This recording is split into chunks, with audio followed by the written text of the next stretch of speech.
Okay. Call the meeting to order. Good afternoon. We'll start right away with Pledge of Allegiance. If you please join us. See where it's moved to today.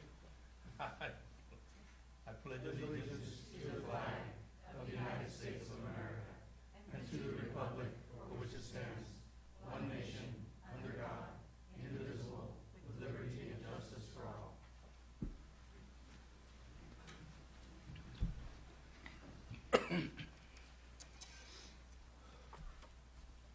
Thank you. Madam Clerk, please call the roll for us. Director Estromera? Aye. Director Atwater? Aye. Director Lloyd? Aye. Alternate Director Hedrick? Here.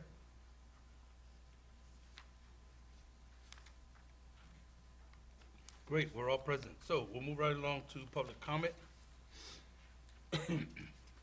Now's that time when the public is invited to address us on any issue that's not on the agenda. If you wish to do so, please fill out a card, provide it to our clerk so I can call your name. Remember, I'm not the one who's going to misread your name. It's really your handwriting that will misdirect me. So if I mess up your name, just correct it for me, with my apologies. Okay, I'll start right away. Ms. Barbara Perillo. Barragan Perillo. Oh, good afternoon. Good afternoon, Chair Estromera, board members, and the public. Barbara Barragan Perillo with Restore the Delta. 3 points. First, the Hallmark Group should not be for consideration for working on plan and design for this GPA. The state audit of last year showed that that they were not qualified to do the work that they had been contracted to do. The state audit should have been the end of the Hallmark Group's involvement in the Delta Tunnels project, and continuing to include Hallmark in planning and construction just further alienates and discourages the public's trust. Second, the Calvert Rider passed this morning.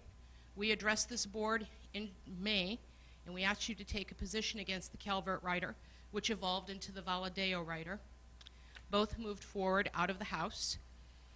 Secretary Laird sent a letter 2 days ago in opposition to the Valadeo and Calvert Riders because it strips judicial review of the project and due process rights from millions of people who live in the Delta watershed. I'm absolutely convinced this morning, after listening to the plan to move forward with WIFIA loans and a potential public-private partnership for financing, that the end game is to eliminate all litigation off the docket so you can secure those WIFIA loans. So you want to strip the rights of people and communities who will be grossly impacted by this project and make them less than equal in California so you could just take the water and never have any accountability? That's immoral. And it's wrong. The last point that we also wanted to bring up today, in addition to the Hallmark Group, in addition to the problem with the Calvert Rider, is that, I'm just going to leave it there. That's it. Thank you. Thank you. Let me just, quick correction. I think what the speaker did at the last meeting was you requested that, at least as I recall, that Director Keegan and I oppose a Calvert bill. We subsequently did so at our meeting. Press releases were sent to that effect, as were notices to our delegation that we oppose that bill, and I agree with you with respect to that bill. Next person, Mr. Mark Pruner.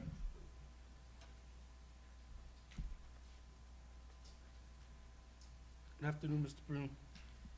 Good afternoon, Mr. Chair, members of the DCA. Thank you for the opportunity to address you for a few minutes. I live in the little town of Clarksburg and in the district that's immediately across from most of the impacts that would be created by the proposed project. Not only would my well likely not have any water for a number of years, but I believe that would be the case for many of my neighbors as well.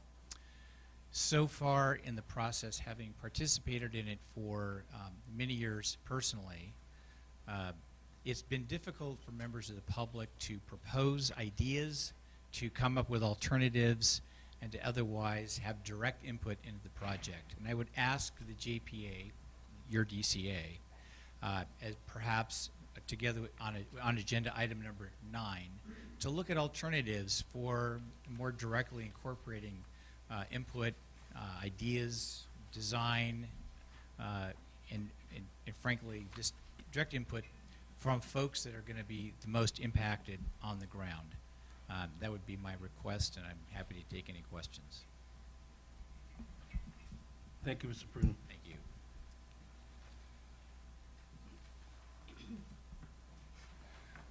That's the end of the request. There's one last one. Thank you. Miraculously, I'm too tall. And this is Ms. Tosha Mezenry. Good afternoon. I'm OSHA Meserve. I represent local agencies of the Meserve. North Delta and many of the other local entities in some of the water board proceedings and also in the Delta Tunnels litigation. I represent 4 of the 5 Delta counties regarding the CEQA and the validation.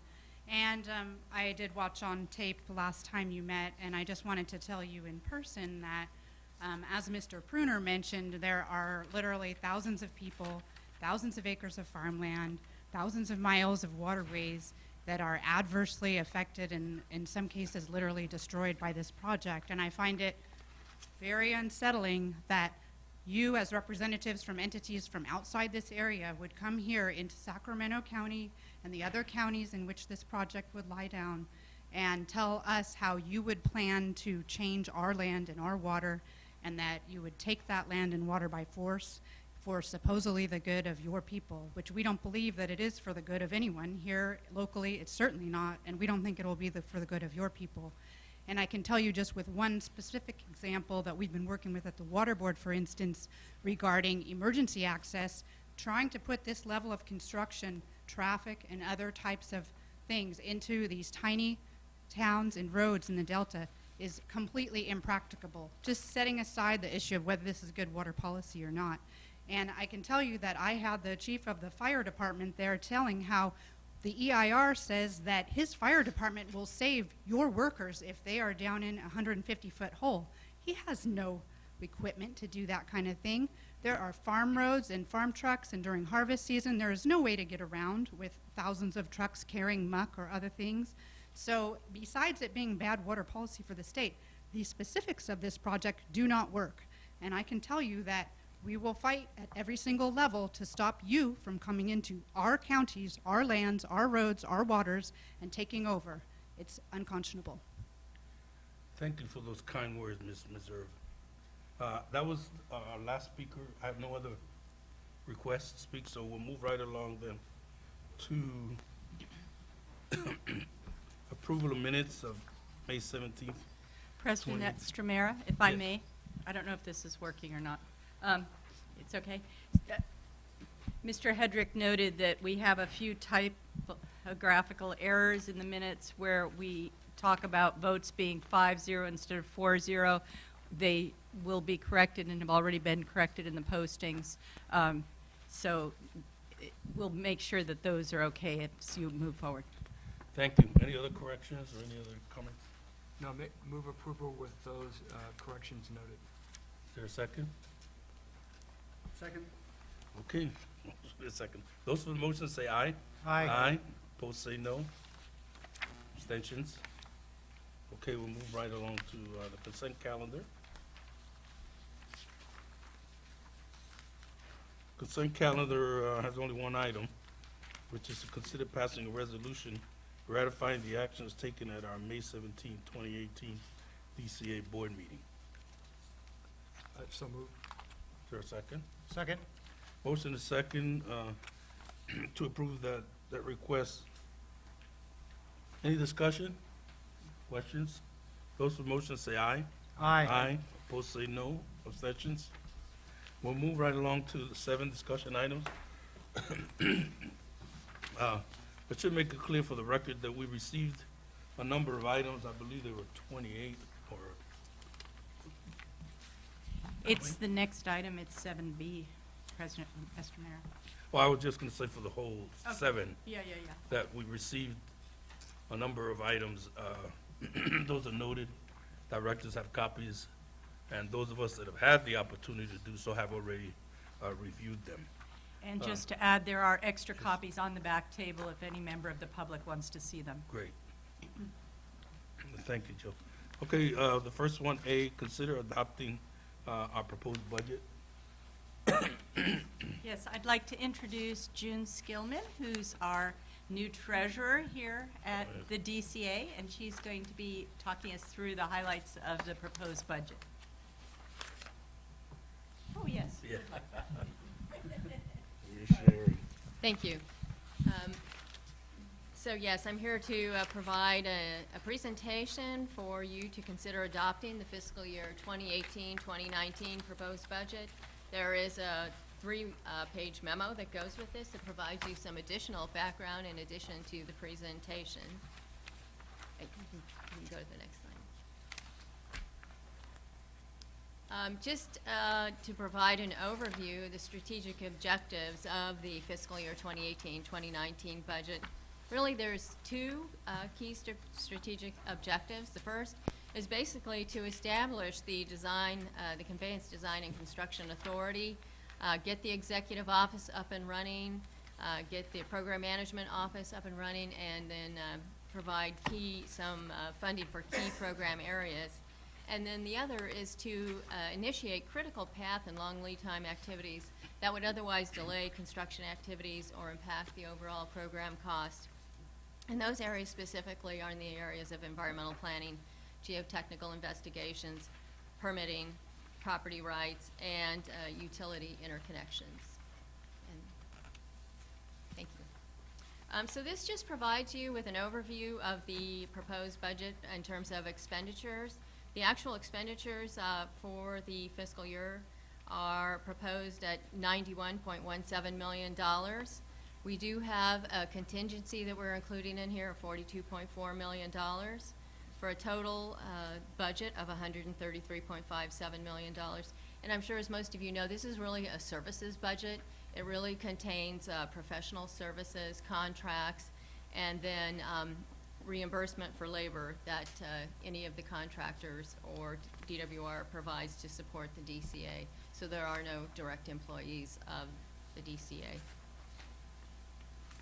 This just provides you with the same information as a pie chart, so you can kind of see how each of the areas proportionally contribute to that. This does not include the contingency, so this is just the 6 major program expenditure areas for the $91.2 million expenditure budget. And you can see that the largest area is engineering. It's about 34% of the proposed expenditures at $30.93 million. The second largest area is utilities at 20%, or $18 million, and this is really due to payments for some long lead time studies that need to be done and equipment that needs to be procured to ensure that you have construction power when we begin construction. Third is the construction, and this is just design and management. As you know, we still are waiting for permits to begin construction, so this is pre-construction design and management work. Is about 17% of the budget. Program management, administration, and finance, $14.5 million, or 16% of the budget. And then finally, property acquisition and environmental activities, 13% of the budget. And then just going into the 6 program areas individually. First, program management, administration, and finance, again, $14.52 million. I'm not going to read the bullets. You guys can read the bullets on the slide. What I did want to convey is that by June of 2019, we expect this area to have approximately 36 full-time equivalents working on it. And again, that's not 36 employees. Those are just the number of hours charged in a month. That would be equivalent to 36 people. Just under 10 full-time equivalents in the executive director and administration office, including legal and external affairs. In the finance and accounting area, the equivalent of 3 full-time people. The program manager office, which would include, again, program manager, program advisory group, QA/QC, program controls and contracting, about 14 full-time equivalents. The staffing and administration office is about 5 full-time equivalents, and 4 full-time equivalents that would support information technology and systems. The environmental budget, $6.9 million. In terms of environmental planning, 6 full-time equivalents by the time we get to June 2019. And again, a critical path item, delays in completing the environmental planning work will potentially delay the commencement of future construction activities and would in fact, could impact overall future cost. And again, the largest area is engineering, $30.93 million. In terms of the engineering activities, the budget projects that by June of 2019, we'd have about 36 full-time equivalents charging to this. The Office of the Chief Engineer, 3 full-time equivalents. The Engineering Design Manager and his staff, 22 full-time equivalents. Right-of-way, survey, and mapping, 7 full-time equivalents. And geotechnical activities, 4 full-time equivalents. And these early engineering activities ensure that subsequent detailed engineering design and property acquisition activities can commence on schedule without impacting the overall program schedule and cost. I just want to note for the board that on this slide, commenced geotechnical investigations are related to the RFP that went out. There have already been several geotechnical investigations, so it's not really commencing, it's really continuing. Construction, $15.9 million. Really only 1 full-time equivalent by the time we get to June of 2019 for design and construction program management. And it is assumed in the budget that permits required to start construction on water fix facilities would be received in late 2018, and if they're received later, then the start of construction would be rescheduled commensurate with that. Property acquisition, $4.8 million. By June 2019, 10 full-time equivalents.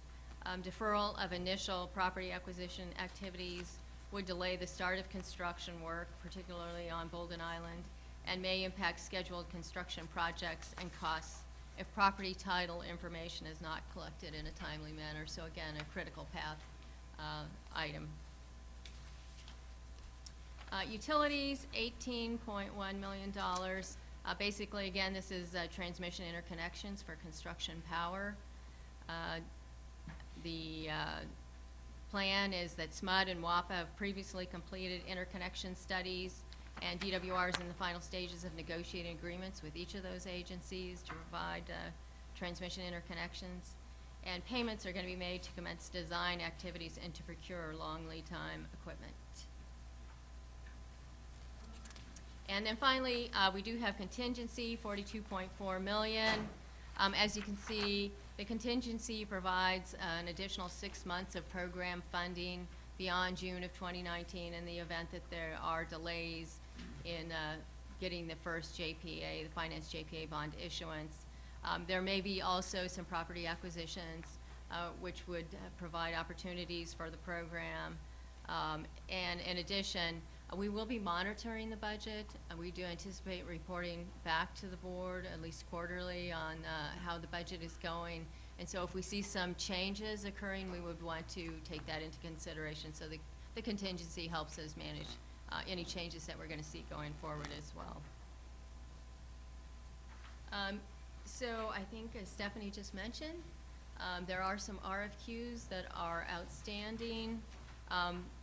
They have been received and opened and in the process of being evaluated for the engineering design manager, geotechnical services, real property survey and mapping. So the plan, as you can see, is interviews in mid-August and 1st of September with the plan to come back to the board for award at your October meeting with a notice to proceed in November. And this, I've been talking about the full-time equivalents. This just shows you the staffing. So where it says 10 to 100 on the axis, that is full-time equivalents. And so you can see the ramp up over pretty much the next 6 months and then kind of staying steady in the last 6 months. And so those are how the positions contribute to that. And again, program management, administration, and finance, 36 full-time equivalents. Environmental planning, 6 full-time equivalents. Engineering, 36 full-time equivalents. And construction, 1 full-time equivalent.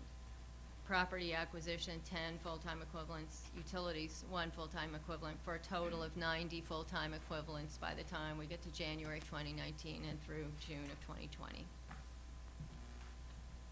And this just gives you an idea on a quarterly basis how we expect expenditures to come in.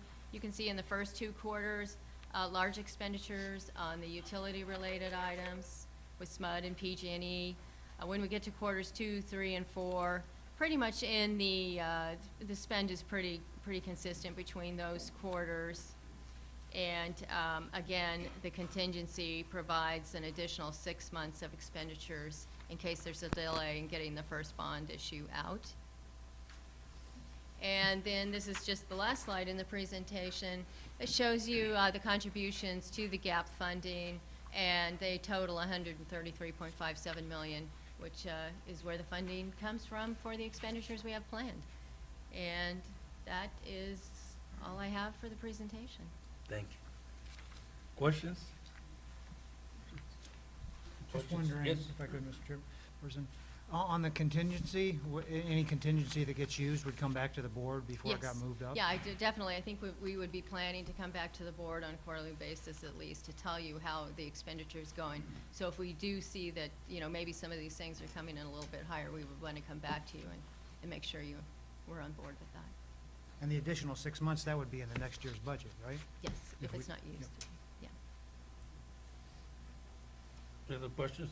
Now, I assume that we probably will revisit the budget somewhere after we have a permanent executive director, and probably depending on where we are with respect to our organization and so on. At some point, we'll probably want to revisit it. Yes, Yeah. I would concur with that. I think probably in the November to December timeframe, we'll know a lot more about the permitting, which pushes the various spending options around on the schedule, and we'll be coming back for a mid-year adjustment if Yes. appropriate. So yes, I expect the same, President Estromera. Thank you. Okay, great. If there's no further questions, entertain a motion for approval of the budget. I move that we adopt the proposed budget as presented. Second? Okay, motion is second for adoption of the budget as presented. Those for motion say aye. Aye. Aye. Opposed say no. Abstentions? Passes unanimously. We'll move right along then to 7B. President- Consider authorizing the executive director position. Yes. President Estromera, this is allowing us to bring on board some transition support services. Because we're going to delay selection of the executive director to go through a recruitment service, as well as peeling off some program director aspects and going back out for an RFP so we can get multiple applications. We need something during the transition to fill the gap, especially given the program, the documentation, the process management, and everything else that's been conducted by DWR. And DWR's consultant that's been managing this is the Hallmark Group. We feel they're uniquely qualified. We are recommending as staff that this interim, which is an up to 6 months and up to, we'll see whether we need that long. If we're very fast, we might be able to do it sooner, but that way we're covered and there can be a fill the gap kind of coverage. Yeah, Yeah. I think I would agree that that's a really smart strategy to maintain the continuity and not lose a lot of ground over the next 3 or 6 months. This is a kind of a critical path item to continue the work. So I'd make a motion to approve it. Is there a second? I had a question. Yes. before. So you say that they're uniquely situated. Do we have any viable alternatives? Well, I'll start and then Steph will probably jump in and correct me. because they are the ones who've been working with DWR, I feel that they're uniquely qualified to serve as this transition. We hope that there are others that are qualified in the longer term, which is why we're going to put out an RFP and hopefully get competitive bids for that function. I would just add that because this is for transition services and Hallmark has been managing sort of the project management and the processes and the documents for DWR, they are uniquely qualified, and because they have been doing that and they're familiar with the software and the programs and the documents. And so these transition services would allow us to get up to speed and have all those documents, processes in our possession while we continue the search for executive director. I'll second the motion. Now, I agree we need someone that, someone that has already been engaged in the transition. But could you address the criticisms that we heard earlier with respect to this group?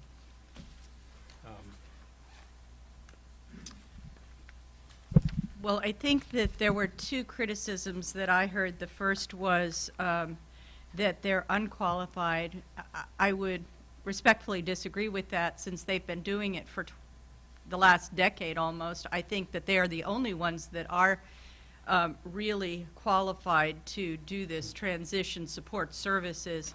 The second criticism I heard was there should be an RFP, there shouldn't be a sole source, and this short-term gap transition support services allows us to go through an RFP and encourage others to apply. So I would also respectfully disagree with the second common thread that was in the emails and the comments made.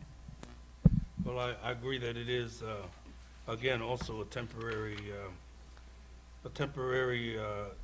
arrangement, and we'll get to revisit it again in a much more permanent way.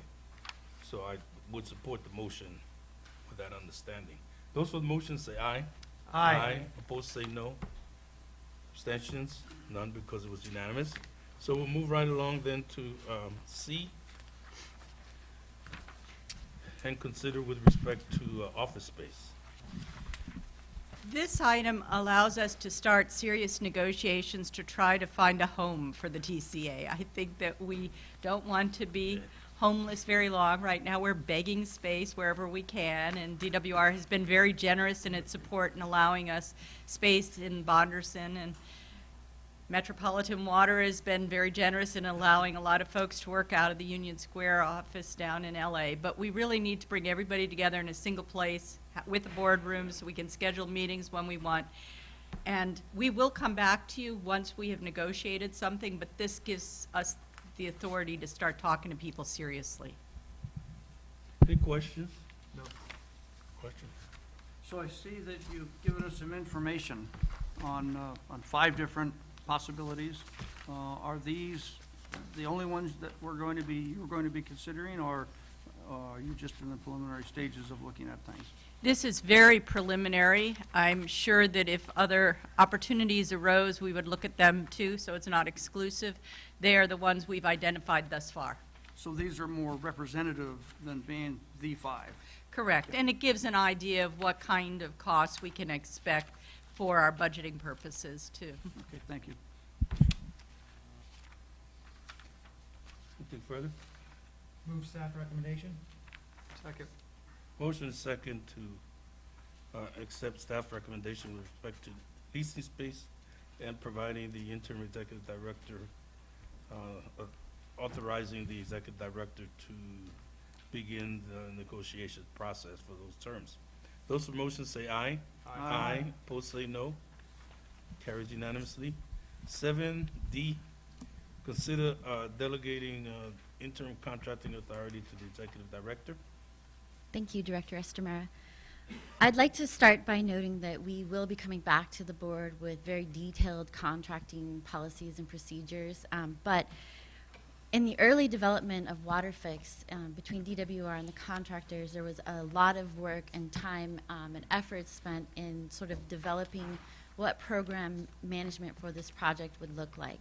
And throughout that process, what was determined was a recommendation for, at that time, the program director, now the executive director, to be able to award contracts up to $10 million without prior board approval if the contract was approved in the annual budget. In addition, for unscoped or unbudgeted expenditures, the program director would have had authority for $250,000 per item.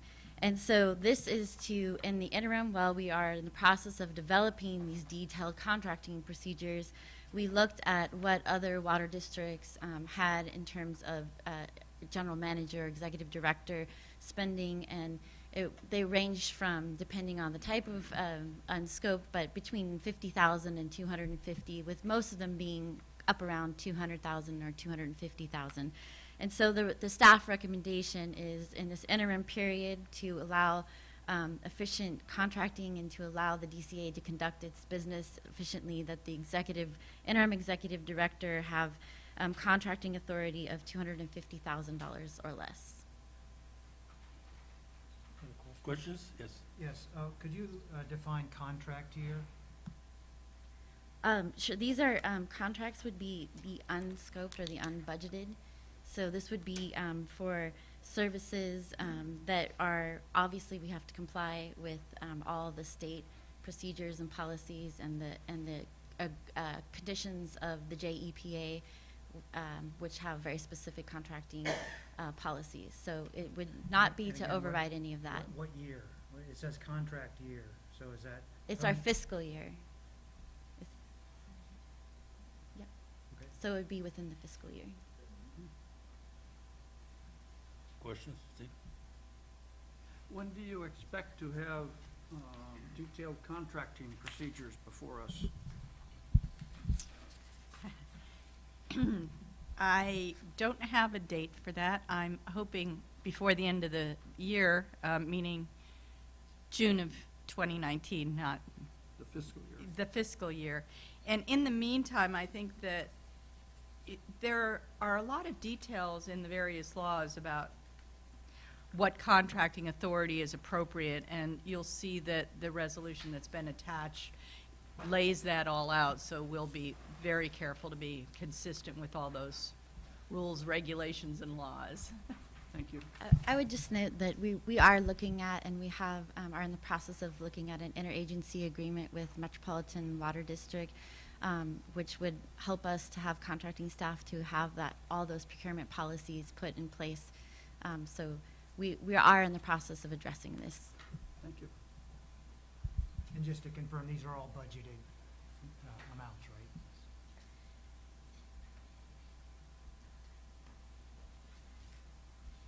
The answer was yes. Yes. Yes, sorry. Any questions? No, I think it's a good approach. It's the only effective way we can ramp up is to give flexibility to the executive director to hire professional assistants over this current first fiscal year. Move staff recommendation. Second? Motion is second to adopt staff recommendation with respect to delegating interim contracting authority to the executive director up to $250,000 of already budgeted sums. Those for motion say aye. Aye. Opposed say no. Adopted unanimously. We're on to 7E. Consider adoption and approval of the Delta Conveyance Design and Construction Authority Records Retention Policy. Okay, you'll find in your package a resolution that would adopt a records retention policy. It's pretty standard practice for risk management, as well as complying with Public Records Act requests and litigation holds to track document retention and make sure that there are procedures in place to ensure that documents are kept for the required amount of time. I won't go into great detail because there's a lot of detail you'll see in Exhibit A, which defines how long records will be kept based on their category. But this has been developed in consistency with the relevant government code sections, as well as looking at other water districts and transportation authorities that have similar large construction projects to try to capture the appropriate level of document categories. This then would just allow, without coming back to the board for these specific categories and retention periods, the executive director or his or her designee to comply with this and to destroy records or retain records as necessary. No, I think it's really important. It's really just bookkeeping, but from a large engineering project like this, you want to comply with all the requirements of records retention, drawings, contracts, invoices, everything. And so it really is, I think you've done a good job, but it's cookbook. Every large district, every major county, everybody has to do this. And it's important to have that. Starting immediately, you want to have this so that everybody you hire and work for you want to make sure they comply with it. So we don't have the problem 2 years from now. Where was that file? I think it's also important for the public to have access to whatever it is we do or don't do. Absolutely. And that is certainly, this is how we do it. Any questions, further questions? Quick comment. Yes. I am impressed with the table you presented that lists, each one of the retention policies with a government code next to it. That tells me you've done your homework. I appreciate that. Thank you. Thank you.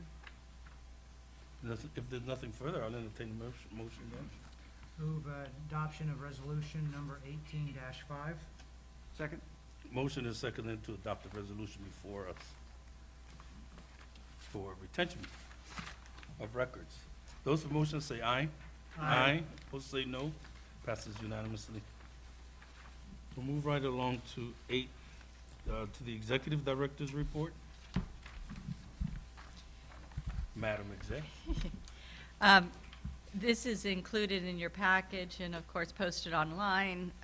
It's been a start and stop kind of couple months.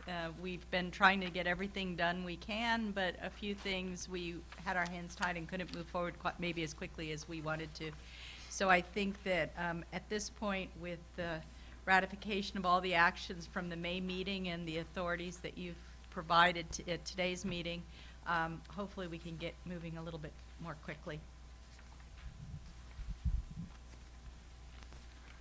Could you just quickly describe our, we're online, we're up, and so that folks know that they can access whatever we have at this point. That's correct. There is a website. It's the dcdca.org, and it has all agenda material posted, including presentation material, both from the May meeting and today's meeting. So it's right now we're sharing that website with the new finance JPA that met this morning. So if you have any interest in finding out about that, those materials too were posted on the same website. Okay. And so we're posting any and all information that we could share with the public, and just wanted to make sure that you all knew that we're up and running and available and accessible. And we'll continue to be, and we'll continue to add a lot more stuff as we go along. General Counsel's report. Thank you. I would also just note on that the meetings are being webcast and that the archives are also available online if people care to go back and watch those meetings. As noted in the written report, continuing to work on bylaws to bring back to the board with the executive director, compliance formation, all the formation documents that we had to file and comply with state and federal. We've done that, as well as filing with the counties on the CEQA resolution that you adopted at your last meeting. We continue to work with DWR to coordinate with their legal on sort of the transfer process of the permitting, so we're starting to dig into those details and coordinate with DWR. The other thing I would note is DWR is in the process of beginning the consistency determination with the Delta Stewardship Council, because this entity is an entity that will be intimately involved in sort of taking the mitigation measures and monitoring from what's been developed in the environmental documents and incorporating it in the contracts and the construction of this project. We are going to be looking at coordinating with DWR in that consistency determination process. Great. Any questions? No, I think it's a great Thank you, presentation. I want to compliment both the executive director and the general counsel for it. But I'm sure you've been really busy for the last couple of months, and I'm glad we're making progress. Glad to see things moving along. The treasurer's report? So you have the Treasurer? treasurer's report for June of 2018. It was a pretty basic month for us in terms of cash. You can see that we had cash received for our startup activities and one invoice processed. We are in the process of getting everything set up at Metropolitan accounting-wise and working with the DCO and to make sure that we have all of the invoicing processes starting up. So we're working through that, and also working on getting a separate bank account set up for the DCA. Will be separate from Metropolitan entirely. And then finally, we are in the process of getting KPMG on board to be the auditor. I think that for 2018, we're not really anticipating doing an audit. You can see that we only had two items really, but we will have an audited financials for 2019. And then last but not least, we do have a quote for general liability and auto liability, and we'll be reviewing it with the executive director. It's in her authority, and we're in the process, most importantly, of getting directors and officers insurance. So that's very important. Very important, yes. We're already getting going, so let's get covered. Richard, you got anything? No, the only thing I'd like to do is the finance JPA met this morning, and I think I'd like to introduce Brian Thomas, if you'd like to stand, and he's the new executive director of that JPA. Thank you. Nothing to add. Anything? Any questions? Just good to be back.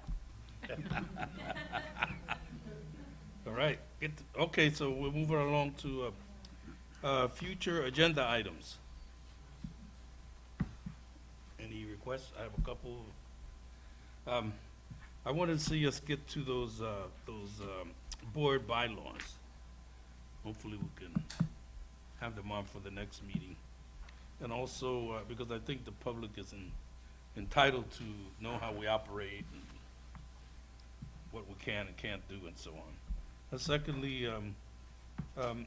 will we have on the agenda next time the executive director's position, contract, or whatever it is that we're going to do?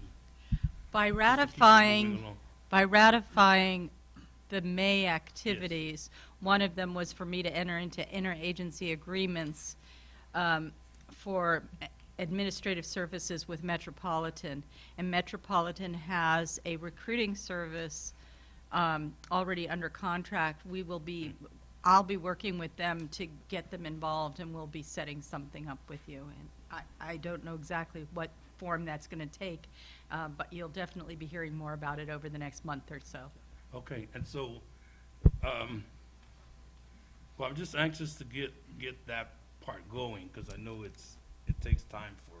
Yes, I am extremely So, eager from a personal standpoint, so that will not go on the back burner, I promise. okay. Okay, so we'll have a report next time. Any other issues or anything coming up? Okay, great. Well, in that case, we're at our adjournment time, so, what's that? One public comment? Somebody who forgot to get up earlier? Barbara Daly? It's not on our agenda, but since we didn't take all afternoon. Just need my glasses. Oh, okay. To speak, you need your glasses? Over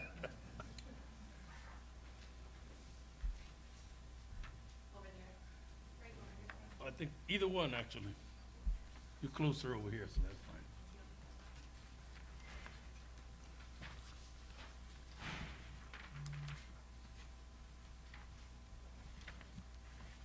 So you typed your name, so I didn't mess up your name. That was perfect. Usually it's Dally, but Ah, that's what they Dally. say, but it's really Daily. So is this on? Yes, good afternoon. Good afternoon. Thank you for allowing me to do this. My name is Sure. Barbara Daly, and I'm a member of many groups in the Delta region.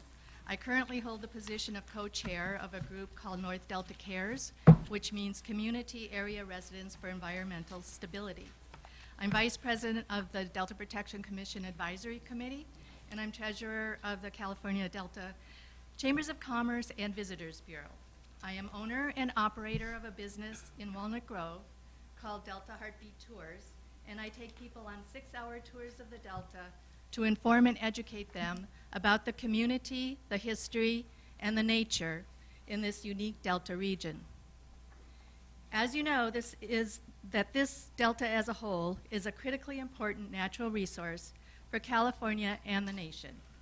It serves California concurrently as both the heart of the California water system and the most valuable estuary and wetland ecosystem on the west coast of North and South America. I have been testifying at the State Water Control Board hearings on behalf of North Delta Cares, and we have also spent hundreds of hours reviewing, researching, and commenting on the environmental impact statement for the California Water Fix.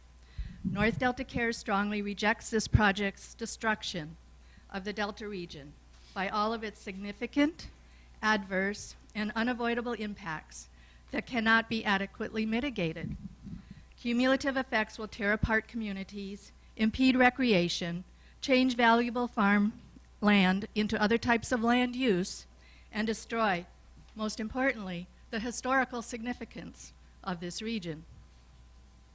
I would like to stress to you today and inform you about this law, in case you are not aware of it, the Sacramento-San Joaquin Delta Reform Act of 2009. And we, the people of the state of California, do enact as follows. Section 29702 of the Public Resources Code, and it has been amended to read, the legislature further finds and declares that the basic goals of the state for the Delta are the following. Achieve the two co-equal goals of providing a more reliable water supply for California and protecting, restoring, and enhancing the Delta ecosystem. This is very important. The co-equal goals shall be achieved in a manner that protects and enhances the unique cultural, recreational, natural resource, and agricultural values of the Delta as an evolving place. Water Code 85054. On behalf of North Delta Cares and we the people of California demand, I have just a couple sentences if I may, that this language and all that it implies must be included in and cannot be left out of or denied in any and all studies compiled, documents produced, and work performed in regard to these two co-equal goals. This must be first and foremost in the minds and language of the work done by the members of the Delta Stewardship Council, the Delta Protection Commission, and the Delta Conservancy. As a California Water Fix JPA, this must be the foundation of your work because it is a state law. Thank you for this opportunity. Thank you. You provided the writing, so I'll make sure that that becomes part of the record. And so thank you for your comments. Okay, so we're at adjournment, so we're adjourning. Did we set what the date for our next meeting is? It's the third Thursday, but it'll be August 16th, same place, same time, 2 o'clock right here. Okay, August 16th. All right, great. Thank you all. Stand adjourned.